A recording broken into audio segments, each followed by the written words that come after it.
今日咧，黃老師想同各位家長講下小五程一嘅閱讀理解比較大機會會出啲乜嘢閱讀理解嘅文章題材啊！嗱，老師出卷咧一般都係咁嘅，佢會跟住課文嘅題材去出㗎。譬如老師俾咗個考試範圍你啊，會考邊課，家長咧就可以去睇下嗰本中文書嗰幾課嘅課文係屬於乜嘢文章題材。譬如嗰幾課咧有教到説明文喎，有教抒情文，可能有教埋議論文添。咁咧老師就會按住呢幾個文章題材去出閱讀理解咯。呢一個係我哋去貼題嘅方法嚟嘅，睇課文文章題材。另外啦，咁綜合我哋咁多年教咗呈分試班嘅經驗咧，學生同埋家長收翻嚟話俾我哋聽嘅咧，其實我哋都大約估到5年級呈分試有啲乜嘢大熱嘅問題係一定會出嘅，包括第一個最大機會㗎啦，呢個咧係説明文啊。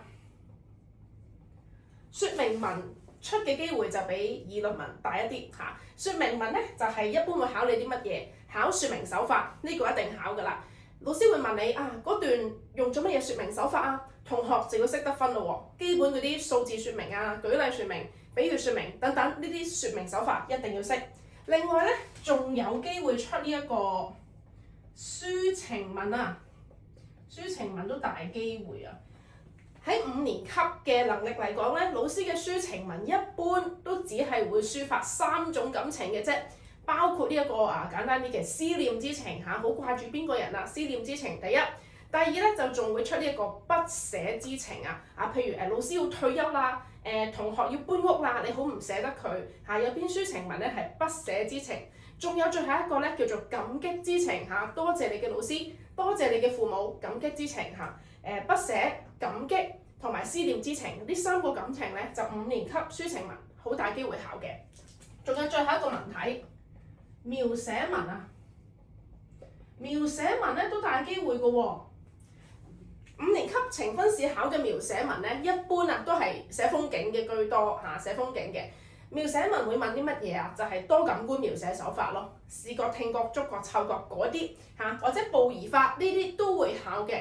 當然仲有一啲文題咧有機會考，譬如歷史人物傳記呢個都有啲學校會出㗎，專係問你一啲可能係歷史人物啊，又或者係名人嘅傳記呢啲都會考嘅。有啲學校咧程度比較深啲嘅話咧，可能都會考議論文嚇，又或者一啲歷史成語嘅故事啊，呢兩樣咧都有機會考嘅。不過大陸嚟講我哋觀察到嘅就係呢3個文題比較大機會啦。如果你學校考3篇閱讀理解嘅話咧，第3篇就會係實用文，又或者古詩嚇，我哋咧就主力去按住佢哋嘅文體去操閱讀理解嘅文章題材啦，就係咁樣樣。希望今日嘅分享幫到各位家長應付呈分試啊！再見。